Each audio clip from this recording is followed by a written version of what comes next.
Welcome. Thank you for joining us. This is a joint project, this webinar, of the Ensemble newsletter and the Global Leaders Program.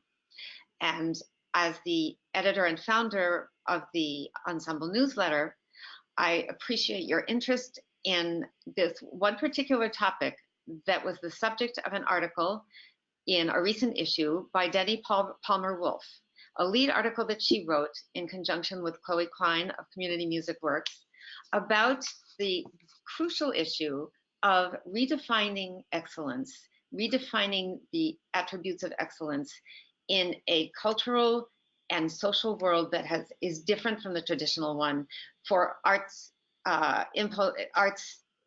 organizations and projects that are really devoted to arts for social change. This couldn't be a more crucial topic for all of us in El Sistema related work, in all music and community arts for social change work, because our traditional attributes for excellence don't serve us the way they have in the past, and we really have to be working together to define new ways of thinking about what's an excellent, what's an impactful, what's a successful arts program. So thanks to the Global Leaders Program, we're able to put together this webinar for you, and we're going to have featured Denny Palmer Wolfe giving us a few more of her ideas and elaborating a little bit on her ideas in a way that she wasn't able to in our article. And we're also going to be joined by two members of this year's Global Leaders cohort, Joan Harrison and Danielle Bay, who will talk about how redefining attributes of excellence in their program has really impacted their work. So I'd like to start by welcoming Denny Palmer Wolfe. Thank you, Tricia. It's an honor to be here and having a conversation both with two organizations that I respect tremendously, the work that's come out of the Ensemble and the leadership work coming out of Global Leaders. So I want to take, exactly as Tricia said, just a few minutes to talk about the work we've been doing. The work we've been doing is myself and a constellation of both program designers and teaching artists, all of whom are interested in a very prominent, very active role for the arts, particularly at this moment in time when the issues of social change and are so pressing, not only in the US, but the UK, throughout the world. And this work is really rooted in the idea that the arts, while they are of course remarkable, contemplative, and beautiful objects and experiences, also have the power really to be a set of practices and strategies that can contribute to community development, to civic engagement, to social justice, and many more things. There at the bottom of the screen, you have the link to the organization that has sponsored much of this work that we've been doing, which is Americans for the Arts. And the link at the bottom there is to their website about the arts and social change. In particular, they've been arguing that the arts can really make a difference in three major ways. One is to be very clear that when the arts become civically and socially engaged, they're no less artistic.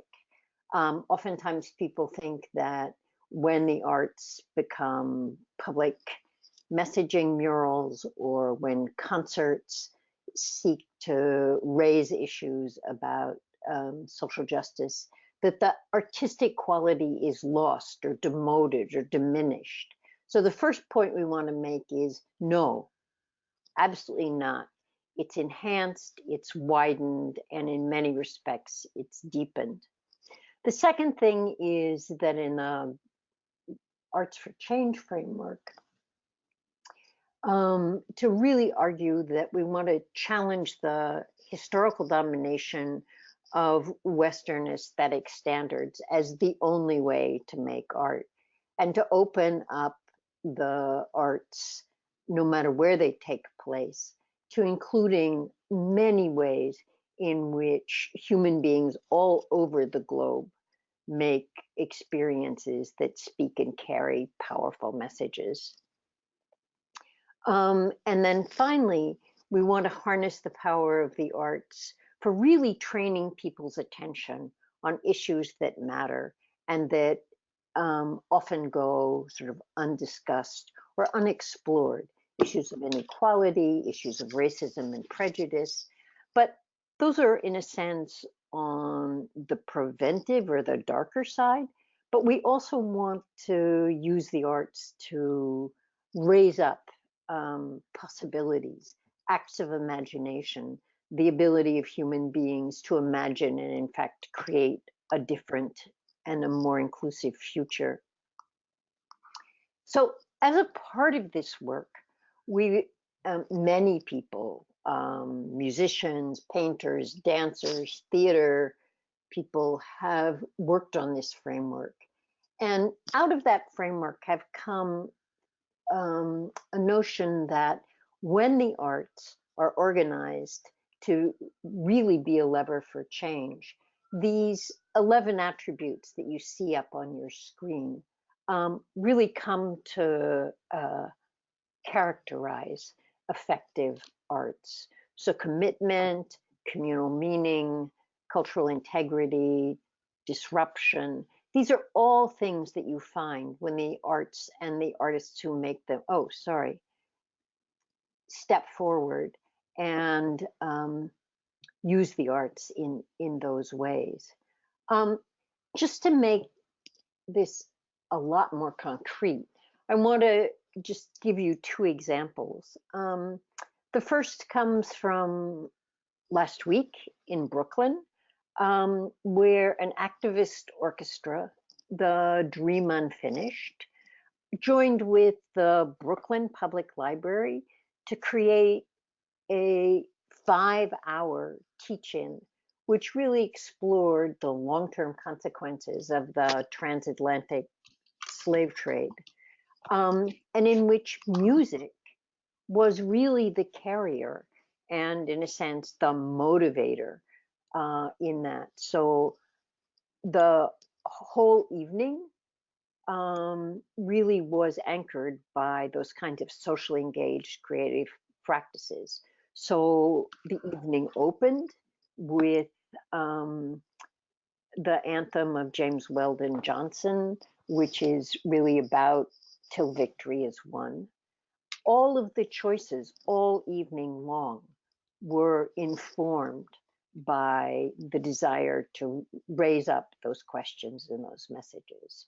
So from across Brooklyn, the public advocate, artists and actors who work here all joined in opening up the evening with both a concert and a spoken word reading in which people took on the roles of Harriet Tubman, of Frederick Douglass, of John Brown in concert, much as much like chamber music or with the inner voices about what were the origins of these issues, what are their long-term consequences.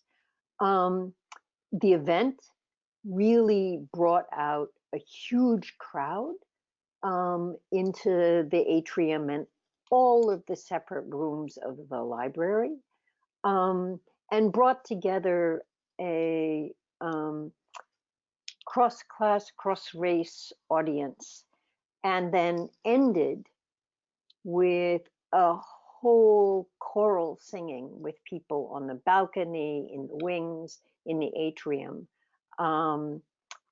both singing the James Weldon Johnson anthem, but also reading aloud a manifesto written largely like a poem to capture people's experience on the spot.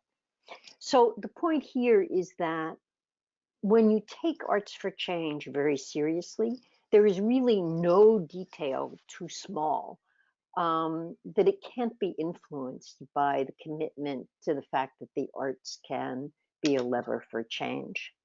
And just to give you a second quick example, the framework has really changed the way that we've been thinking about artists and teaching artists, thinking of them, of course, as makers and creators, but also as change agents.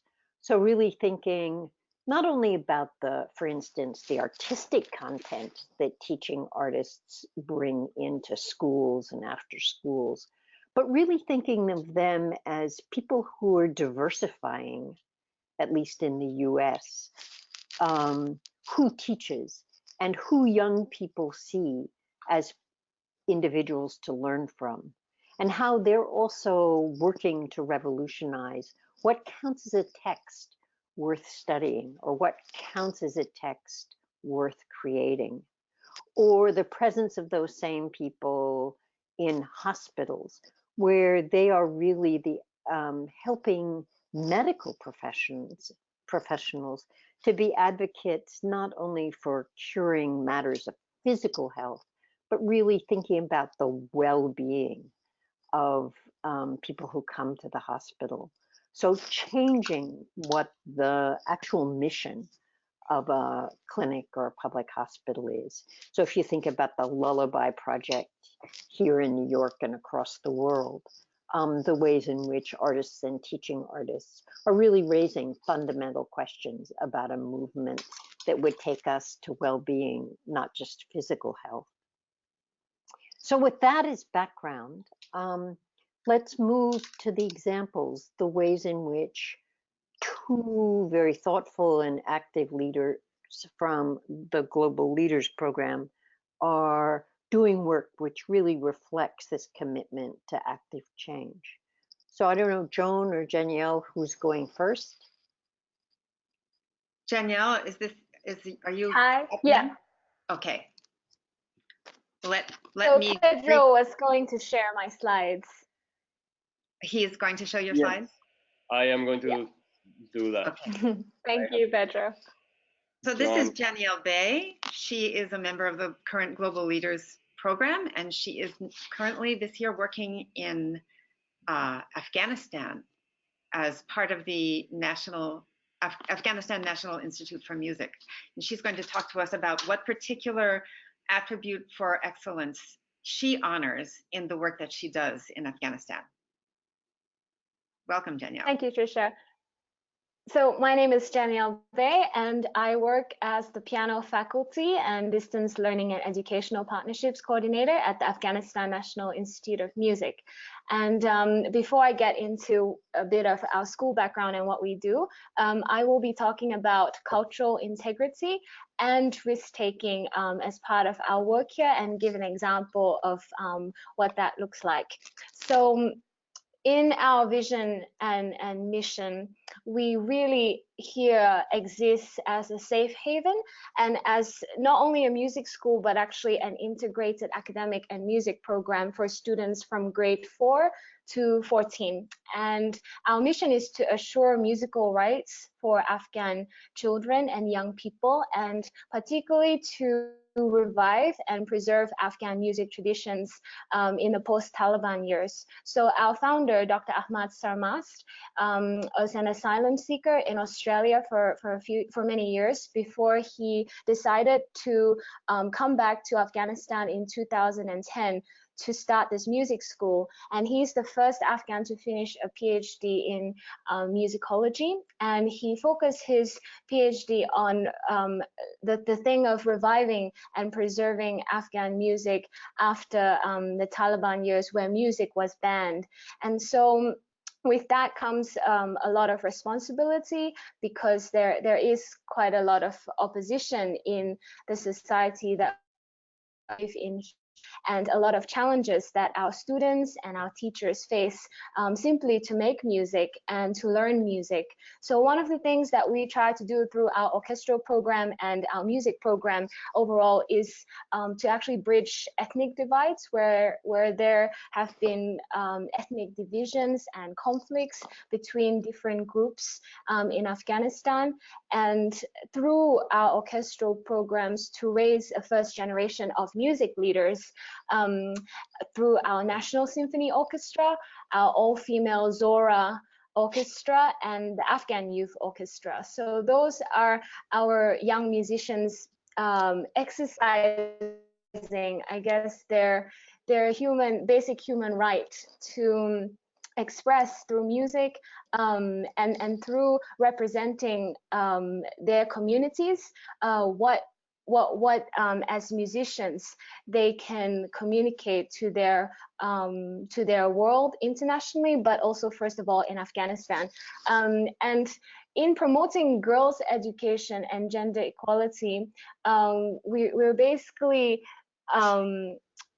exercising our rights, our students' right to say that I matter as a human being, and through my musical voice, I can empower other girls.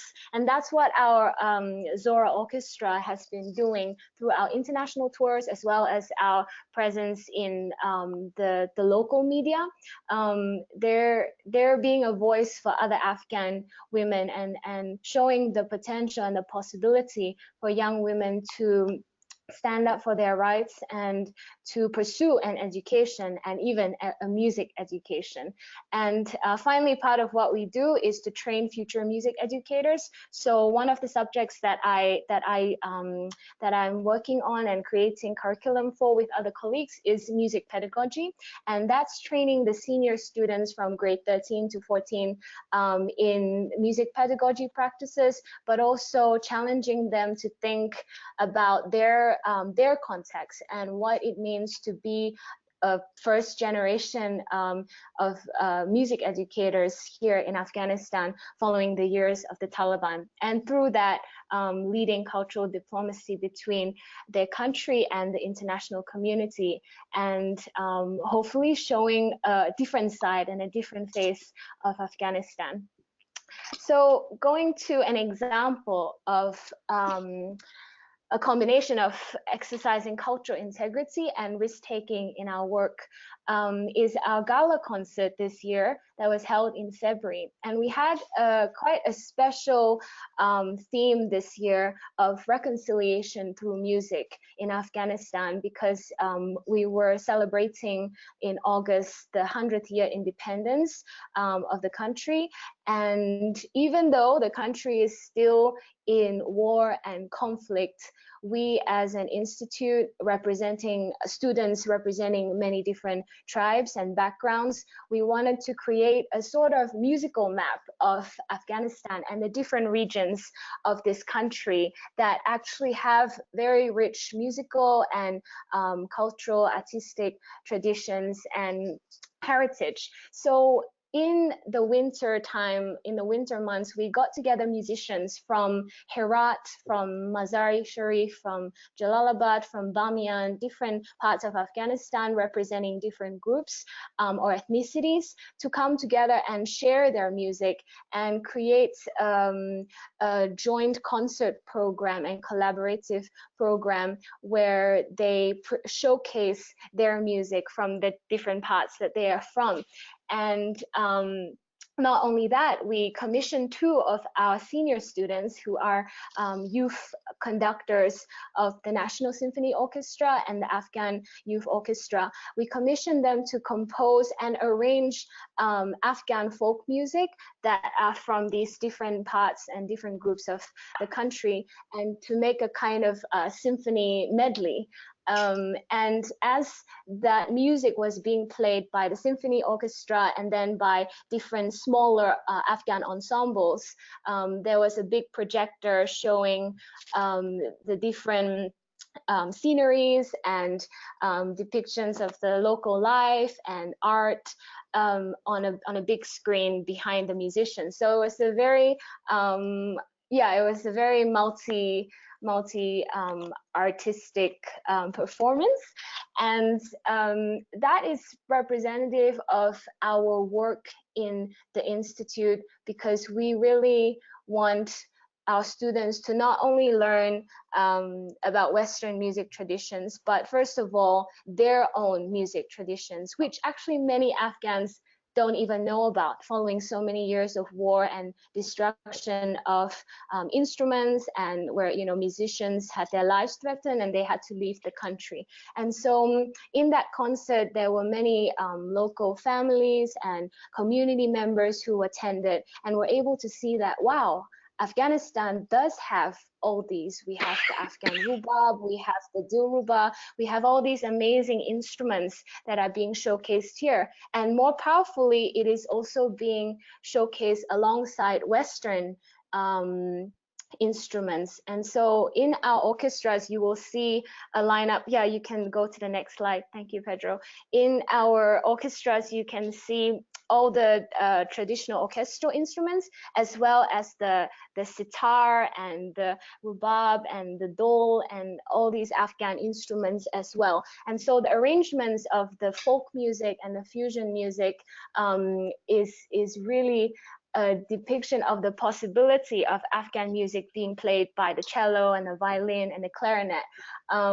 And then on the other hand, we also have these orchestras playing music by Beethoven and arrangements of, you know, Western classical composers. So it's a real sort of cultural exchange. And in doing that, we are actually taking quite a big risk, because this entire concert was actually televised and broadcast by quite a few different national TV channels. So Pedro, if you have the link, it's the second link that I sent, and you could put it in the chat box or on anywhere else that it could be shared. It's just a live broadcast of this event. So another thing that we did was we collaborated with the Afghan Mobile Mini Circus, which is an organization that does work with refugee children and children in IDP camps and street working children, and they teach them circus and acrobatic skills and arts. And so we connected with them to do a percussion piece where they performed their circus act, and our students played Afghan dol, and they also sang an Afghan folk song alongside, and it was really, really special and memorable.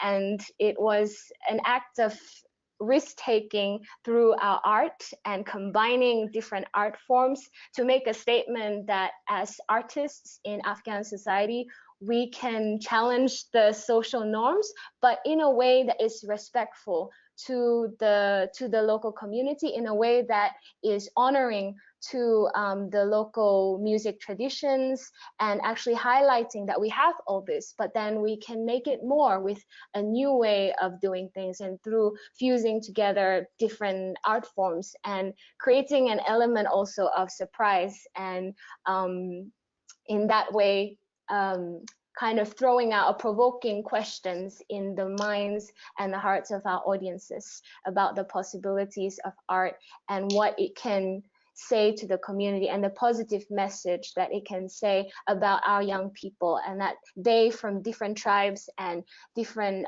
backgrounds can actually work together and produce a concert like that. So you can go to the last slide, the last few slides, and it's just a few more pictures about that concert.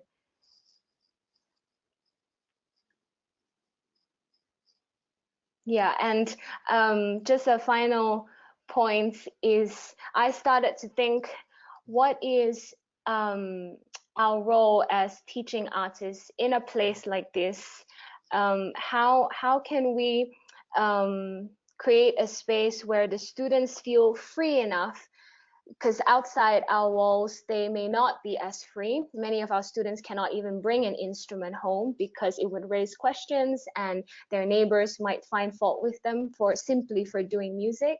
But then within the safe haven, how can we spread values through music, through art, that enable them to create music or different forms of music and art that will speak to their generation and will speak to the current situation. So that's something that I am working out through my work here.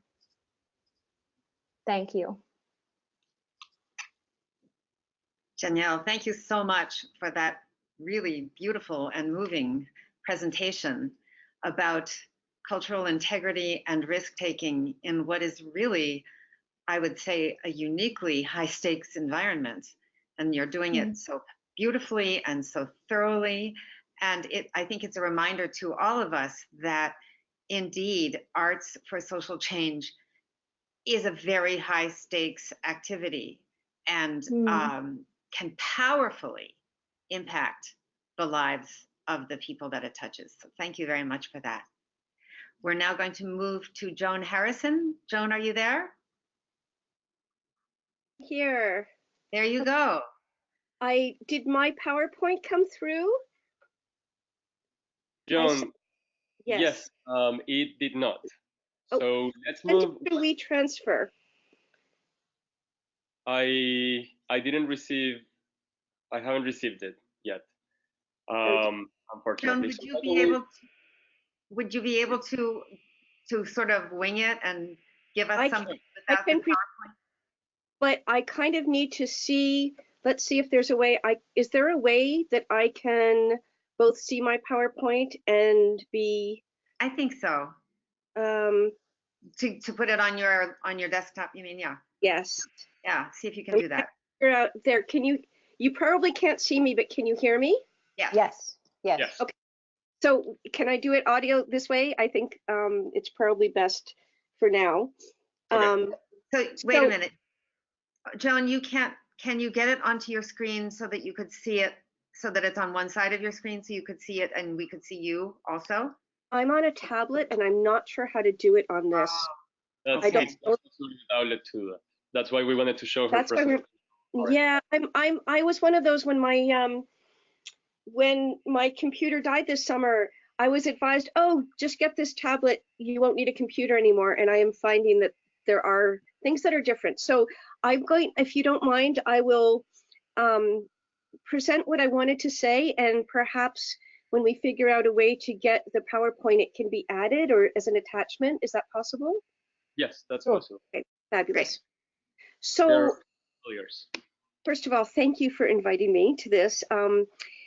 It's a privilege, not only because it's wonderful to be part of a group of people I call like lifeboats in society, but also when we work on our own, it's often, it's easy to feel like we are alone and in a bubble. And so connecting with other people who are also working in arts for social change is really stimulating.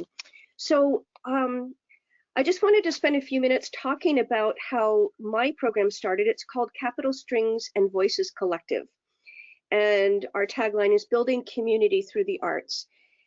And basically what happened is in 2008, I was so frustrated with my career. I should have been thrilled. Everyone told me how lucky I was. I had an orchestra job, I was performing, I was traveling the world, and I was miserable because I felt like I wasn't really doing anything for society. And so I went back to school, and I worked under Joel Westheimer, who totally turned my life around. I went in thinking I was going to learn how wonderful it was to play music and all the wonderful attributes and become a music advocate, basically. But by the time I left 5 years later, I had a whole suitcase of new perspectives, and my thesis was actually called Musical Citizens: String Teachers' Perceptions of Citizenship Education in the Private Studio. And what I looked at is how string teachers in particular viewed citizenship education, and if they thought it was appropriate to include it in their teaching. And as I expected, most people reacted that citizenship education was about voting. And it was about things like being a good person, which is very true. We all need those kinds of citizens. But I was interested in how, as a democracy, and a democracy that wants to improve social justice, what we need to do, what kind of citizens we need in order to make that happen. And using Joel Westheimer's 3 kinds of citizens as a model, I said, okay, we need everybody in the world, no matter what kind of system they live under, wants their kids to be kind, to basically follow authority, pay their bills, do what they're expected to do, and probably participate, help out neighbors, and, you know, if they see someone in need, help them out. But in a democracy, we have the privilege of actually learning why the problems exist that we have, and being able to do something about it and have a voice. So I took the data and I said, I want to continue with this. I was very passionate about these ideas, and I wanted to try out things that I had learned about. I spoke with just under 500 string teachers in the United States, and I wanted to try out some of my own ideas. So I established Capital Strings and Voices Collective. And I just wanted to have a platform to explore, develop, and research ways to incorporate attributes of good citizenship without losing high quality string training in the process. So I had a couple of parents of private students and a couple of students I had taught music education classes at the University of Ottawa, and we got together and we just started. And we decided, because there is an El Sistema inspired program here, that we weren't going to focus on the underserved youth, but we were actually going to focus on the privileged children. And privileged children are often overlooked, but the truth of the matter is they do have power, they will have power. And it's important that they learn understandings of others that they're often not exposed to. They're often protected from the tragedies in society, and a lot of them live in situations where they're isolated from other family members and grandparents in particular. So we started off deciding that we wanted to have an opportunity for youth to get to know seniors and see how they could use their music to make a difference in seniors' lives and learn about the seniors' needs. And I'll be really honest, as I'm getting older, there was a little bit of incentive for me, thinking these are the kids who are going to vote for me when I might need their help. I want them to not see me as somebody. If I end up in a home and not able to go outside, I don't want them to forget about me, and I don't want to think that my life is over and then I'm not a viable human being anymore. So we established a residency at a veterans hospital in Ottawa, and we met once a week. It started with just about 20 students. We had a cello choir and a small string orchestra. And it was miraculous what we learned, because we thought that we were just going to go in every week and get to know these people and feel like we were doing a good service. But what ended up happening is the veterans ended up wheeling themselves into the orchestra and into the cello choir, singing along, talking about their lives, and we ended up developing programs based on songs they knew, music that they liked, and found ways to actually incorporate them into the performances themselves, and not just by clapping or singing along.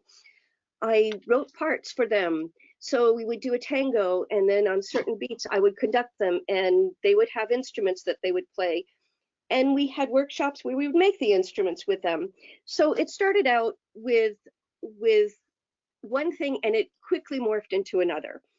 And it continues to happen. We're now in our 7th year, and every year I learn something new.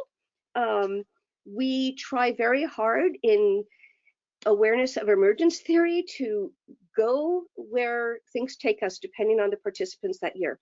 So we're now a registered charity. We have 2 orchestras, chamber music ensembles, a choir, and we meet regularly with about 50 to 100 participants a week. We have a neuro coach on staff with us, and we do training for mentors and teachers, and we regularly have workshops. So one of the mandates that we have is to look at our attitudes and to be careful that we're not following the status quo and assuming attitudes of string playing and what it means.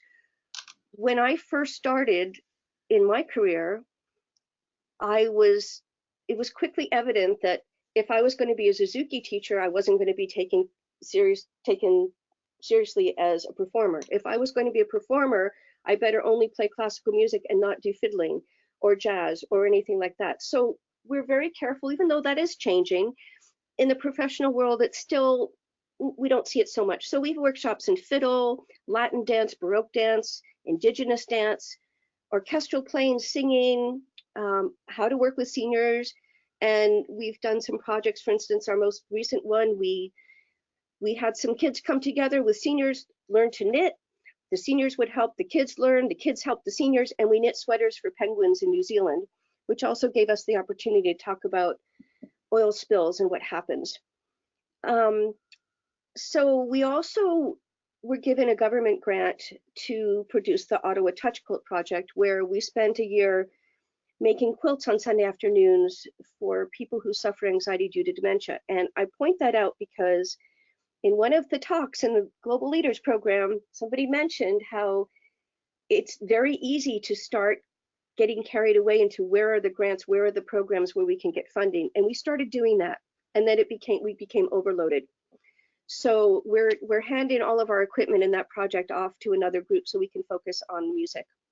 So some of the results that we've seen in the 7 years are that participants, especially the youth, are exposed to a wide range of cultural experiences that they wouldn't typically be exposed to. And this helps them broaden their perspectives about the world around them.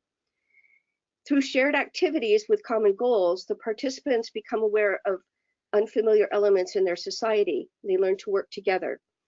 And we believe we're empowering young people with not only discipline and critical thinking skills, but also leadership skills. We're helping them build both musical and non-musical learning tools. And they experience good feelings from making a difference in the lives of others, and learn to acknowledge that they add social value to communities, even young people.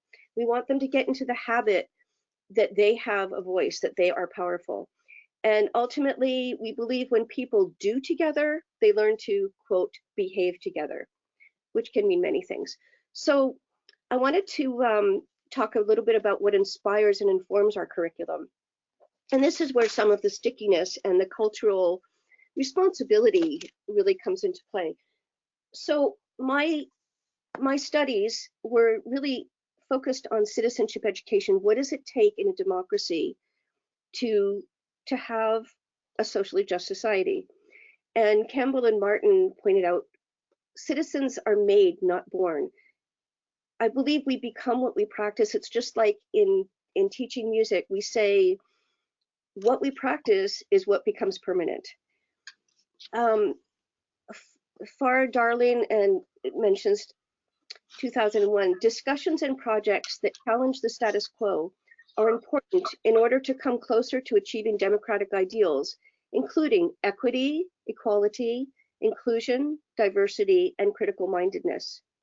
Our society requires that students gain both a sense that they can make a difference and also the ability to analyze and challenge societal and institutional practices as they work to create a more just society. So we know it's not enough that kids go out and vote. They have to understand how to analyze and challenge what's going on. For every educator, our responsibility is making a commitment to both unlearn and learn, to unlearn racism, unlearn superiority in all its manifestations, while examining our own social constructions in our judgments and learn new ways of knowing, valuing others, accepting diversity, and making equity and inclusion foundations for all learners. One of the ways that we do that is when we learn our music, we do it in different ways. So sometimes we read, sometimes we learn by following others, sometimes we improvise. And I have a list of things that you typically find in an orchestra situation and ones that we feel make us unique. So for instance, our players and non-players are welcome of all ages. They can come and participate. We have different levels of orchestras. They get to choose where they want to be. And if they need help every week, I say, who needs a helper? Who wants to be a helper? And they get together outside of rehearsals and help each other. So typically, traditional school, youth, amateur orchestras, they limit the age range of participants in the group. And if you want to be in the senior group, even if you play at the senior level, if you're 8 years old, you can't play with the high school students. Also, we welcome anybody to come to our rehearsals and participate with us. Typically, parents and guests are not welcome at rehearsals. They're considered that they can be distracting. but we will often turn around and ask people who are there, what do you think? What do you think we can do?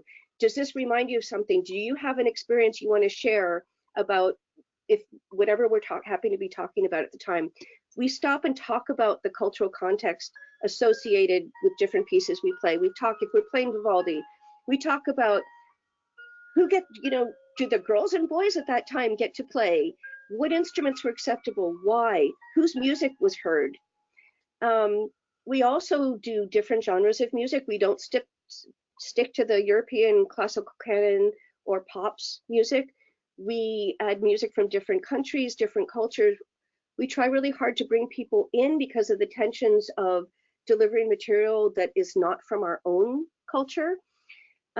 We play music literacy games. We have lots of social activities.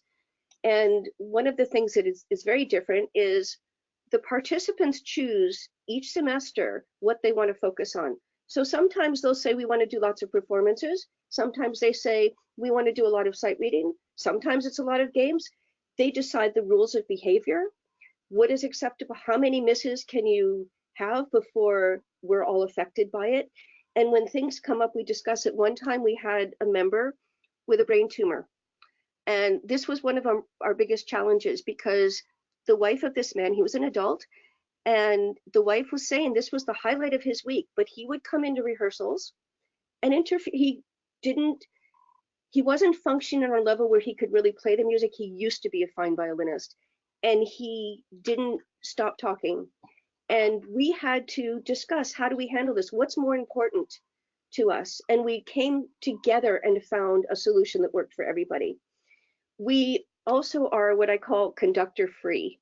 So all the coaches lead while playing within the ensemble. We sit in a circle, or as I sometimes say to them, it looks like an amoeba, but it's okay, because the idea is that there's not one person who's higher than another, but there are different people who have more experiences in some areas than another.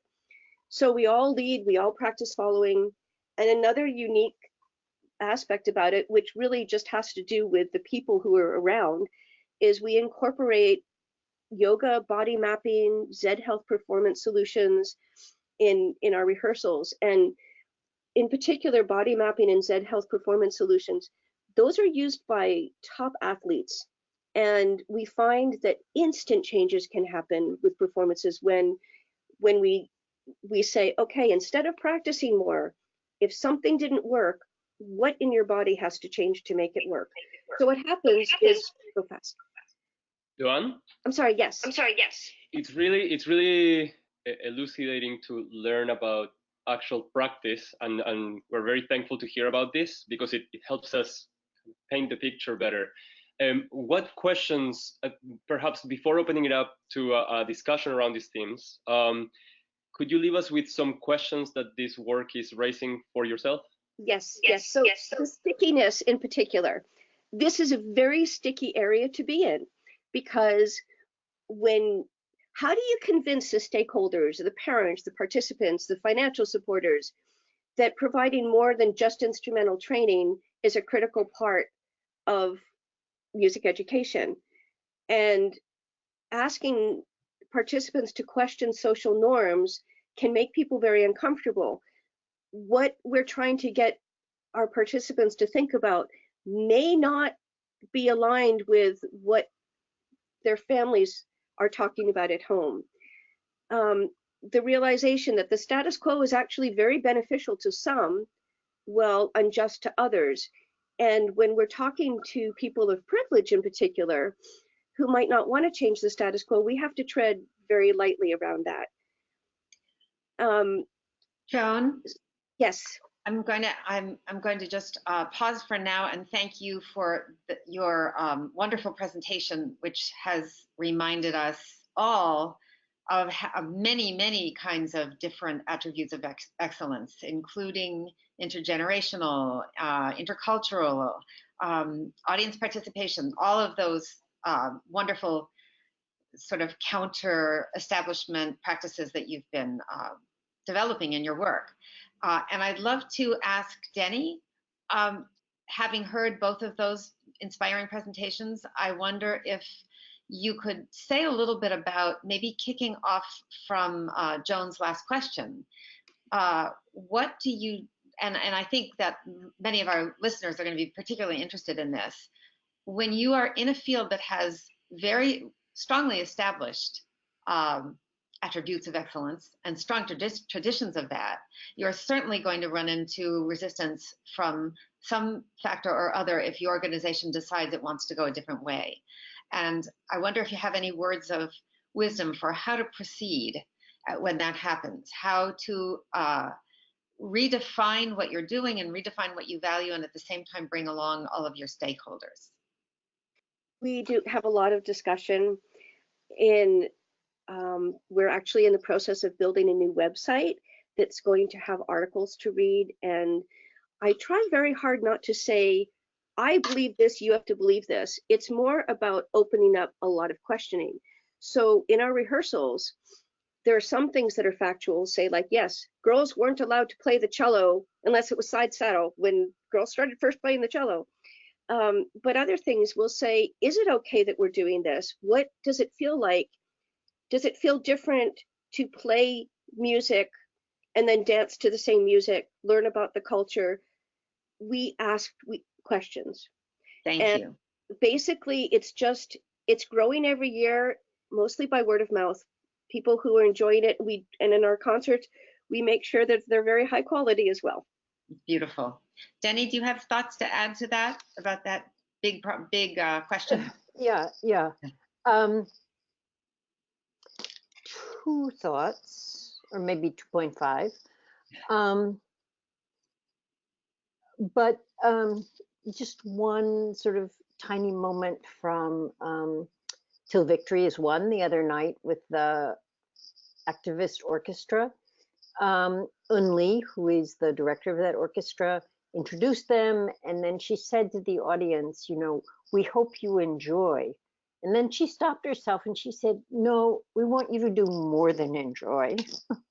We want you to listen hard and listen up.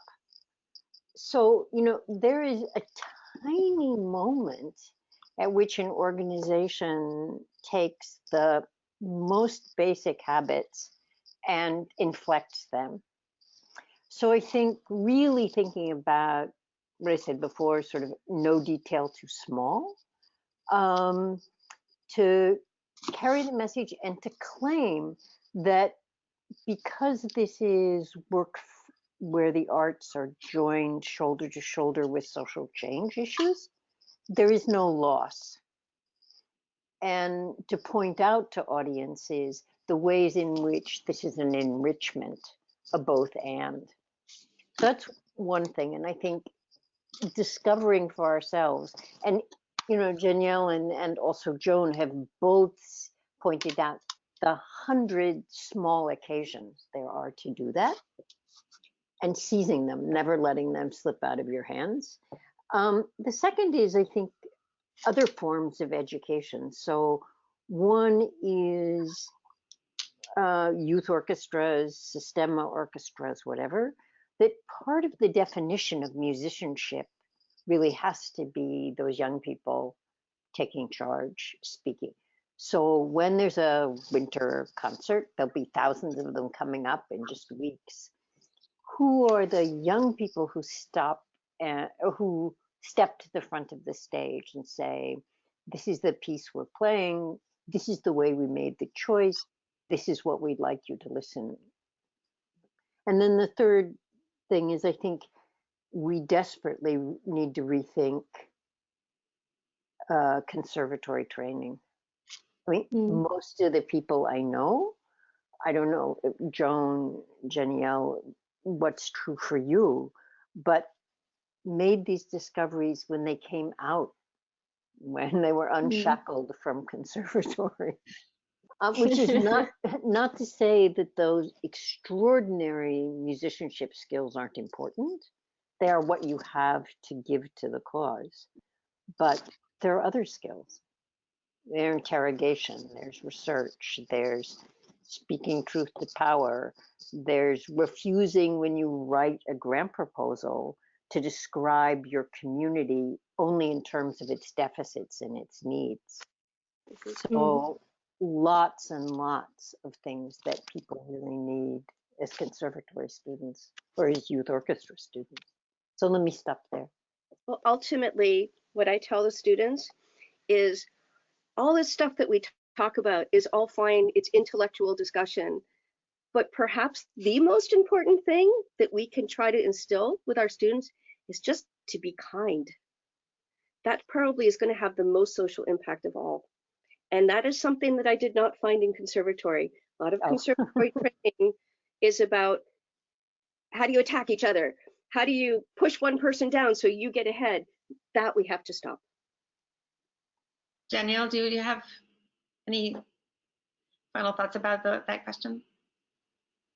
The question, Marie, is Sorry? about how can you repeat the question in The question summary? is really how to bring people along with you in this quest to redefine what you're doing and redefine what you're feeling is most valuable. If you're in a situation where you're surrounded by traditional thinkers. Yes, that's probably something that we're still, working uphill against here. However, one of the most important things I think is reaching the families or the parents or the people around the students that we're trying to reach out to. As much as ANIM is a safe haven, but when they go back out there, how should they be? How can they bring music to those places, and to those places that may not welcome music or treat music the way that we do so well in the Institute?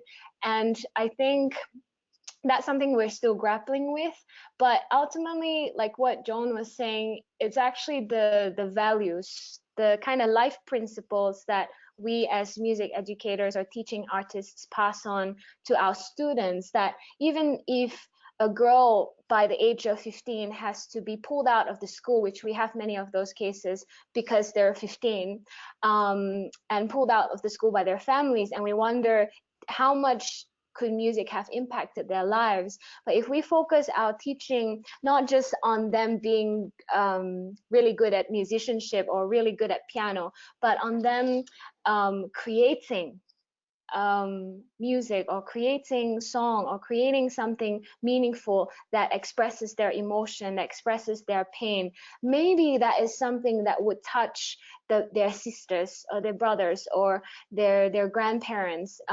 Maybe if they are forced to marry and they have to have kids at a young age, maybe they would raise their children very differently from the typical village girl who just gets married off and never got to go to school, much less study something as beautiful as music.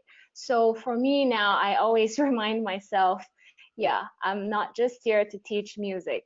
I have to always bring it back to what it's about. All parents, I believe, want their children to be happy. So if they see they're doing an activity and it's making them happy and giving them well-being, one would hope that the parents would support that.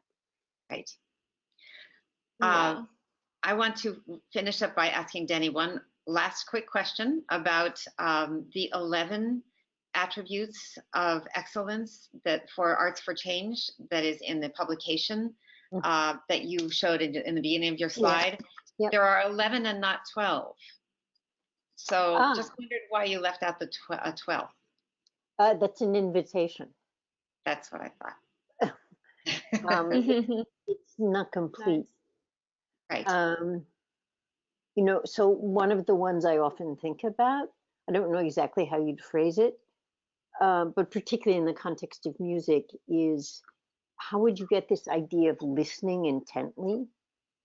So I think about what you just said, Janelle, about the parents.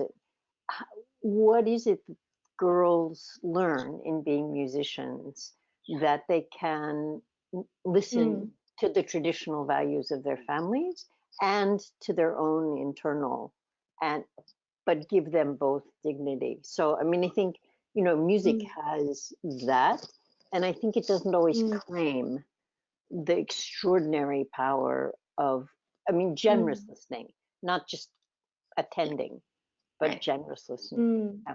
So anyway, it's an invitation. What goes in that top block? Mm. I would like to thank Denny so much for this generous contribution, and thank to Joan and Danielle and to the Global Leaders Program, and end with the idea that you all have an invitation to be thinking about redefining the attributes of excellence in the midst of your work for Arts for Social Change. So we're closing this with an open invitation to do that, and let us know about it. Thank you for listening. Thank all of you. Thank you. Thank you. Thank you. I Bye. would like to add one Oh. last invitation to visit our website to get to know our program. Joan and Janelle are cohort members in the Global Leaders Program, which is a one-year fellowship for musicians like them who are interested in discovering or in learning about how music can be harnessed in practice to create social value in a community, right? Whether this means, like Janelle, working within a larger institution, but understanding her place within this to help the institution advance that work, or as a social entrepreneur like Joan, working on developing her own project. Out of the Global Leaders Program, we see many different kind of lines of action, but everyone is aligned on this desire to learn how to harness in practice the power of music to create social value in a community. So this is another invitation that we would like to leave you with. Check our website. It's globalleadersprogram.com. Thank you, everyone. Thank you. you. Bye. Bye-bye. Thank you. Bye, everyone.